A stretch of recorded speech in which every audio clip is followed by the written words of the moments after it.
As the robot workers stack packets of lattes and bento boxes on the mock convenience store shelf, over 90 Japanese and overseas companies were showing off their technologies at the exhibition, which is aimed at addressing the labor shortage issue in Japan.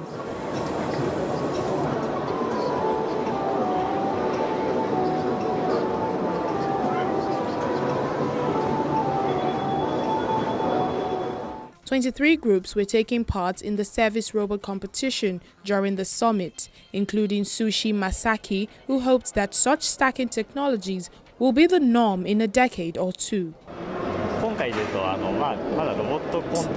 For now, technologies displayed in the robot contest are too early to introduce to real work. After 1 or 2 decades, however, I hope what is demonstrated here will be introduced in real convenience stores." 60-year-old visitor and manager of a small construction firm, Yoshiyuki Yokota, said introducing robots will be too expensive for his company. I think it can be a little difficult for small businesses to introduce flexible robots for multi-product manufacturing because they are expensive.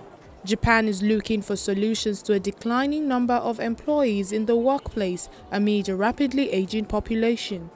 Although there is a push for more women to enter the workforce, the government still expects the number of people aged 15 to 64 to plummet to 45 million in 2065 from 76 million in 2017.